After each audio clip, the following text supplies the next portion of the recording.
Hi, guys.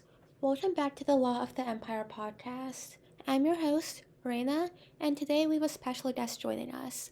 Today we have Zhuoran Li joining us. He is a Ph.D. student at Johns Hopkins, and he is currently in his fourth year studying political economy.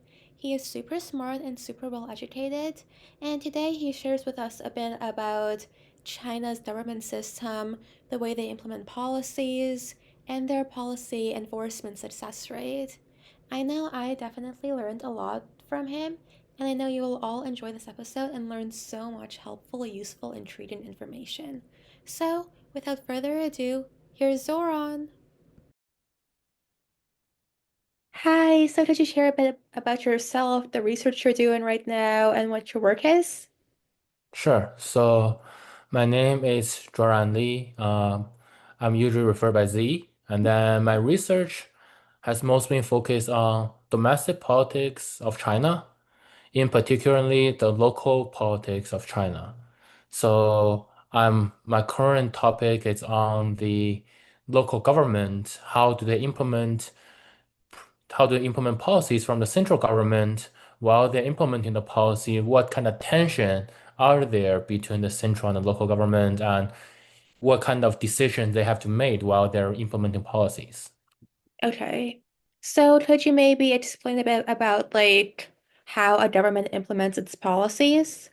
Yes, so I can give you an example that a very fascinating story I collected while I was in China last year doing on-field research, speaking with government officials and hearing their stories. And here's a very fascinating stories I heard, and I think it might can help you to understand what exactly I'm working on and what kind of problems that they're facing while like implementing different government policies. So, for example, last year in China, in one of the city in southern China called Changsha, it has a big incident regarding smoking in public. I won't go into detail of the incident, but however, after the incident, the mayor made a decision that says we're going to ban public smoking. While the rule has been there that says there's no public smoking around maybe 10 years ago, but no one really take that seriously. And everyone like no government agency actually enforce it, and everyone just continue doing what they're doing. However, this time the mayor say we're going to enforce it. So so even though it might not sound like a big or very important policy, however, that comes a really big question. First, what government agency is in charge of enforcing the anti-smoking policy? And second, if they have to enforce a policy with another agency, when how do they interact with another agency? And third, uh, the city is a quite large city. It's about, I would say, like 10 million people. So under the city government, the municipal government, there are districts and there are others. And then their district government, they're sort of the county government, they're the township government. How do you get all of them to enforce this anti-smoking policy? So that's essentially the topic that I was working on. And what I found out was that I have a friend who is working in the Commerce Bureau. So for Commerce Bureau in China, what their mostly important job is sort of doing regulation of trade, is especially for my friend, he's doing domestic trade. So his biggest job responsibility every year was to make sure that the trade in the city went smoothly, and then to make sure that the city is they're stimulating like domestic trade. They're stimulating like essentially like helping people to understand that if you guys want to spend money, go ahead, making spend money from people easier. However, there is a very specific responsibility, even in his mandate, that says the office, whatever the office he's at, is the leading office of the local restaurants and also the local shopping malls. So what that means is that they're in charge of Like regularly, what it means is that they're in charge of making policies related to restaurants and shopping malls, which I mean, you're spending money, it's related to internal trade, so it's not a big surprise. However, this was being seized by higher level government, the mayor, and says that, hey, you know what? There are a lot of people smoking in restaurants. And you guys, if you guys are in charge of making policies related to restaurants, you guys need to do something about stopping smoking in the restaurants. And my friend was being bought into this and they had no choice. However, there is a problem of doing that, which is how do they, how does his office stop smoking in the restaurants? I mean, his office maybe have, last time I checked with him earlier in the year, his office maybe have like five people in total. One guy go out to work on another project with another government office. One person, one official who's a female got pregnant, so she's on break. And then there's another person doing, I think doing something else. I do not remember what he told me. So essentially, oh yes, another person got promoted to another office. So there's only two guys right now in the office. And he was like, there's no way we're gonna do anything about anti-smoking. I have like three other jobs to do because I'm doing like three other people's job. So, but however, the order from the top, it's the order. You can't really say no to it. So at the end, what his office was doing was sort of like, you know what?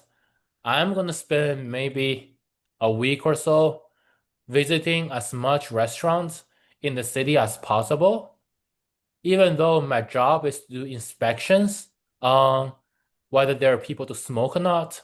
I twist my job a little bit since there's no really since the word inspection is kind of vague. I'm just inspecting whether there are any anti-smoking signs within the restaurant. If there are anti-smoking signs, I can just say, hey, they're doing their anti-smoking duties. So each day, my friends go to the restaurant, different restaurant, take a picture of the restaurant, whether there's a sign of anti-smoking or no smoking or not, and leave. And I ask him, what if someone is smoking in the restaurant even though there is a no smoking sign? And my friend said, you know what? That's none of my business. If they want to smoke in the restaurant, they smoke in the restaurant. My duty is to see the sign, not to actually stop people from smoking. And also my office doesn't really have sort of the law enforcement regulate like authorities. I can't just go and issue fines or just arrest people. So if they smoke, they smoke. I think this is a story that sort of capture a lot of the Chinese government doing is that they're always different initiative from the top level, from the higher level. However, due to the lack of personnel and also due to the fact that there's so many things that's going on within each office, there's just no way for them to sort of carry out the policy the way that was being designed. Like my friends, like there's no way for him to do any policy sort of like enforce this anti-smoking policy due diligently as the government said, the higher government said. So there's always a process of sort of trying to find a way to do the job, but just do the bare minimum that I can show the higher level that, hey, I've done my job, but also I don't have to do all the crazy things related to job. So that's the dynamic I've been finding capturing through different interviews. And that's the topic I want to work on. That's a really good analogy because I think like it really shows how like in the Chinese government structure, like when an order from the higher up people comes down, while the higher up officials might want to enforce a certain thing like smoking, for Yes. example, when it trickles down to the different offices and departments to actually enforce the orders, because they're so understaffed in China, they actually can't enforce the orders to the full extreme of what the higher ups want them to enforce the orders to. Yes. So that's definitely, I think you have captured that perfectly. And then I think it is such a big problem in China that and I would argue that not just in China, in a lot of country with bureaucracy, or not even just government, in a lot of organizations that involve sort of the bureaucratic structures, we might find similar things that is going on because there are so many demands from different places to people with, and then you find each person with so many responsibilities, but really little time and little power to enforce. So in that way, it is just really difficult. And people in that situation, it's kind of miserable. And then at the end, they were sort of deciding that, you know what, I'm not paid enough to deal with that. I'm just gonna do whatever that doesn't drive me crazy. And it was just do. And so I think I would say that it is a definitely a big problem in China, but some also the research that I've done, but also many other people have done, have shown that it is not just a problem in China. We see that in different government and different organizations and different even in different companies. Yeah, 1000%. So you talked a lot about how different like policies in China aren't actually enforced. Is there Yes. like a few policies that do get enforced to the full extent that lawmakers want them to, or does that just not really happen in China?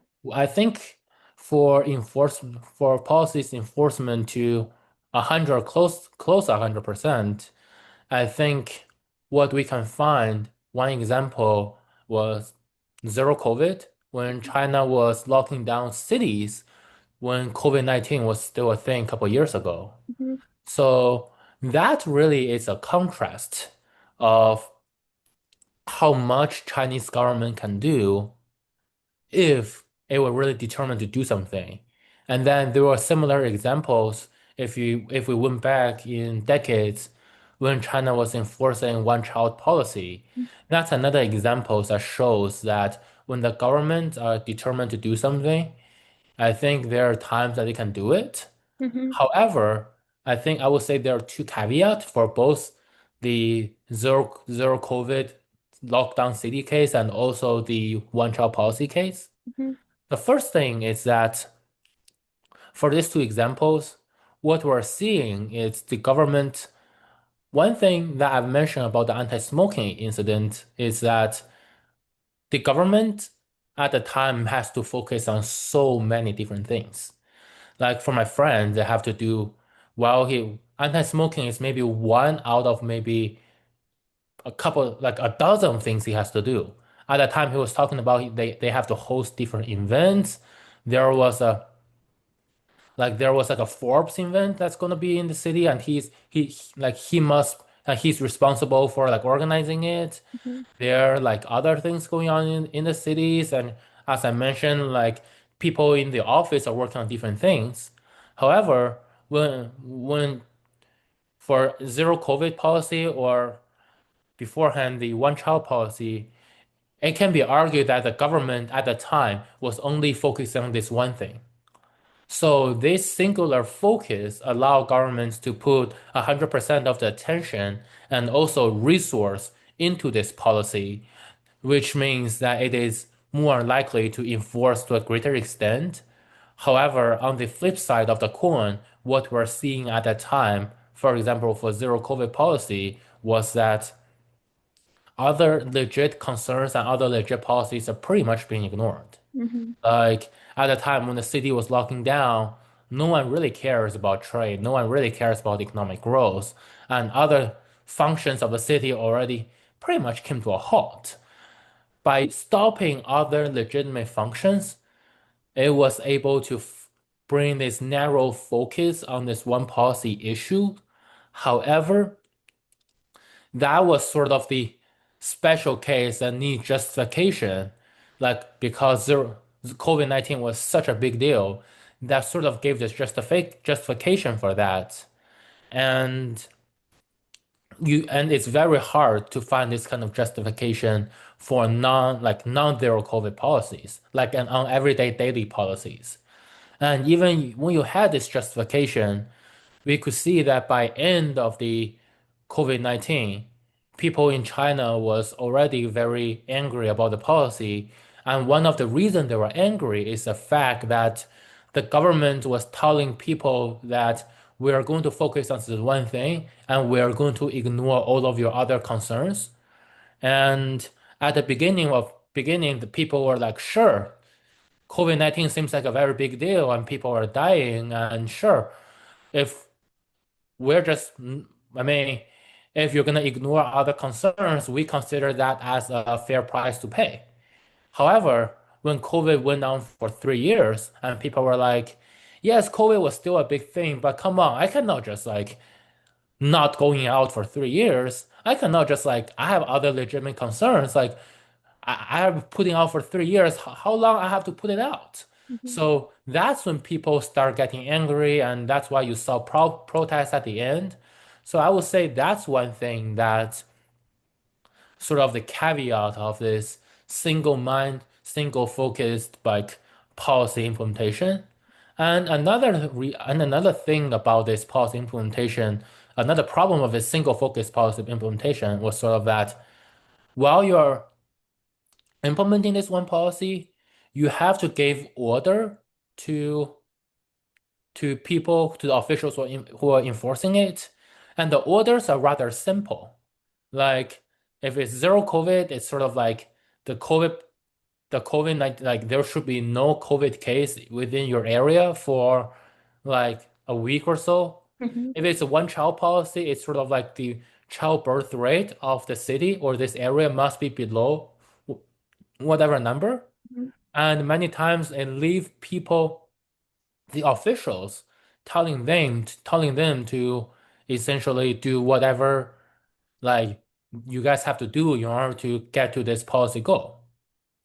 However, while the local officials are deciding what to do, most likely they will find into a situation that they will bring maximum pressure to the society.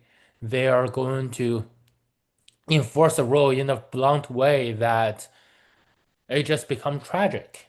Like zero COVID policies in Shanghai, there were cases that when people were locked down at home, the food delivery could not follow, and people were literally dying due to starvation, not because they couldn't. There are no food. There are actually food outside of their community, like outside of their neighborhood in the supermarket. It's more that when they're locked down, the food was not able to deliver to their place on time, and there were people who are literally just couldn't get food for several days. And there are other people who couldn't, who on chronological disease, who couldn't get medicine or for several days, or when they want to go to hospital, they couldn't because the community was locked down. Or for one child policy, there were literally massive movement in cities called 100-day no birth by, or in Chinese 百日无孩, meaning that any any anyone who is pregnant and is going to give birth in this 100 days campaign period, like there will be like their kids going to be forced aborted. Very, very crazy, very, very brutal stuff just to enforce a policy. So when government have this single-mindedness of I'm going to get this policy done no matter what, they are always going to bring out some really brutal, really tragic, and just horrific ways of enforcing it because their mind is so single focused on implementing policy rather than focusing on the people. So I think that are so to answer your question, yes, when governments want to make policy happen, they could, but there are just so many caveats that it's probably not a good idea either. Like while they like could still enforce policies if they to that extent if they really wanted to, there are so many like negative effects that come from enforcing it at that extent that like the negatives like far outweigh the positives at that point. Yes, like for example, like I've heard in previous email that you're very interested in environmental policies and stuff like that. And I can give you several examples on this because in China, the environmental policy are sort of oscillating the two extremes of either very strong, like heavy-handed, single-minded, like implementation, and between that and one extreme and also not getting anything done in the other extreme. For Yeah. example, there is a scholar, her name is Izading, wrote a book on environmental policy enforcement in China that pretty much shows that essentially her argument is that there are so many people in China, the public have an intense focus on the environmental issues because no one wants to breathe dirty airs and no one wants their water, the drinking water to be dirty. So that's very understandable. And then from one side, but on the other side, the Environmental Protection Bureau in China, or right now the Ministry of Environmental and Ecology, it's very weak. They do not have a lot of mandates in the government. The government focus have been on development of the economy. So many times they couldn't really do anything when, for example, when there's a big polluter in the area and they just couldn't, and then they want to issue fines or stop the big polluter from polluting.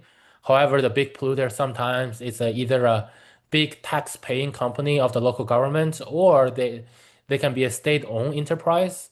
So in many times they found themselves pretty much being told by other branch of the government and saying, "Hey, this company is big for our local economy. You can't do anything to the company." So they found themselves in a very weak position, but also facing a lot of demand from the people. How do they do it? One way of doing that is that it's called performative governance, that they perf essentially is they're always trying to present themselves as busy and doing a hard work while not really doing any work. Mhm. For example, there was a case where the people demand the government officials to fix like the dirty river. However, the environmental agency do not have the capacity to face the dirty river because it involves closing some major polluter who is also the major taxpayer of the city. In order for that to happen, what they do was that they found another river that's relevantly clean and had a big ceremony, and even have reporters coming in reporting and says that, hey, we did the river cleaning. To demonstrate the river is clean, the head of the local environmental protection bureau actually took off his clothes only in swimsuit, jump in the river and swim to show that, hey, the river is clean. If I can swim in it, it's not that dirty. But remember, this is another river. It's sort of a PR campaign. Then in the newspaper reported says the the bureau chief jumped into the river and the river is clean. People read it in the local newspaper and think, hey, it means they probably did something, or else the bureau chief will not gonna jump into the river. In fact, they didn't do anything. They're using PR campaigns to show that they have been doing great stuff. They have been doing their work. That's why it's called performative.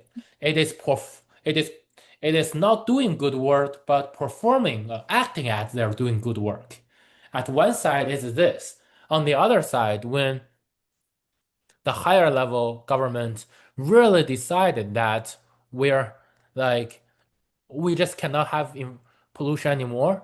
We want to end the pollution in this region. This is in another region, another part of China, and we just have to do it no matter what. They gave some power to the environmental office, and the environmental office were actually doing things in a very heavy-handed way. For example, like they want to solve the problems of air pollution, especially air pollution during the winter time. Bec- Because in China, especially northern China, the winter air pollution can be quite bad. I mean, it has been getting a little bit better. Last time I went to China, which was last winter. However, 10 years ago, there were days that you just have thick smokes for like a month, you just do not see the sun. And even right now, there are days that you just see like a thick fog, thick smog in the sky for a couple of days. Mhm. So back then when they tried to fix the issue, they were like they were first doing a study to identify what issues like what are the cause of the big smog.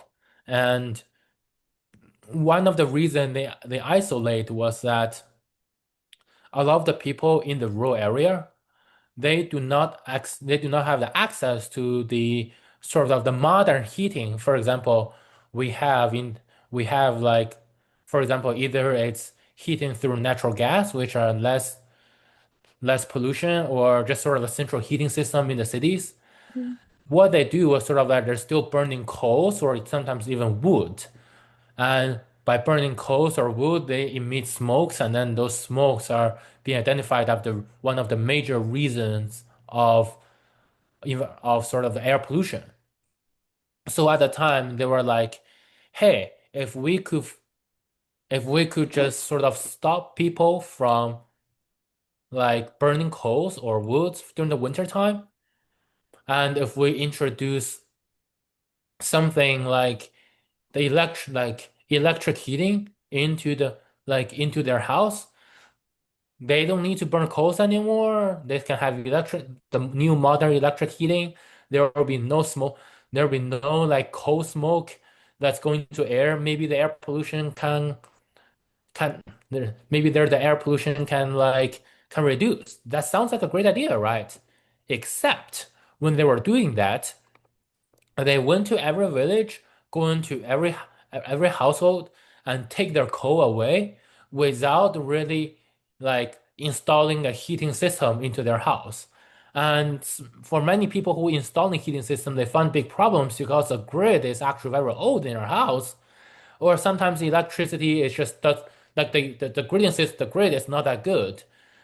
I mean, that's probably why they're burning coal in the first place because the grid couldn't support the electric heating system.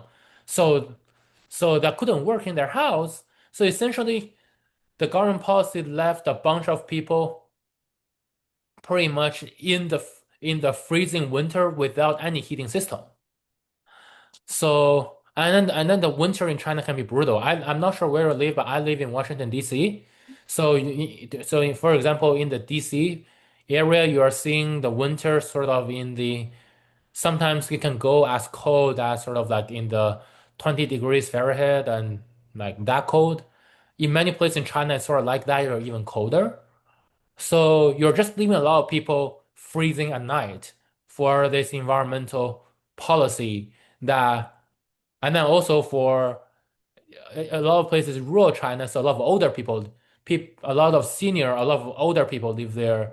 They're just freezing at night without any heat source because their known heat source are being taken away by the government. Mhm. So you're sort of seeing this oscillation in the environmental policy that sometimes, or a lot of times, it's the policy, it's the environmental protection agency couldn't do anything. Mhm. But when they were able to do something, they were so focused on achieving this one goal that caused a lot of like real harm to people, even though their their supposed goal was to make people more healthy.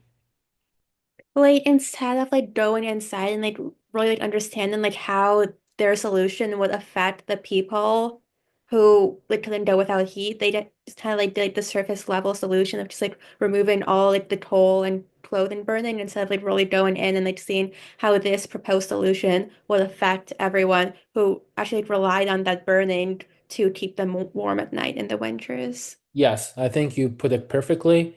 And and I would say that one of the chief reasons of that is that if you're looking at how the government officials are being evaluated, they're always evaluated by the higher level government officials.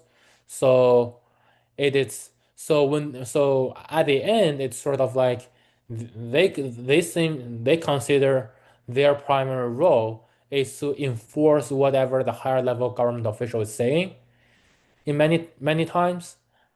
Therefore, they for the people themselves, they have very limited ways to making real input in the policy making process. Mm-hmm. So their concerns are not being really channeled up to the officials. Mm-hmm. Therefore, the officials, they're only concerned about what their bosses are saying. So when the bosses are saying we want to reduce emission, that's what they do. They're not really concerned by what the peoples are saying. So when reducing emission causes people being freeze at night, their first reaction is, hey, they don't pay us. I don't really care. Mm-hmm.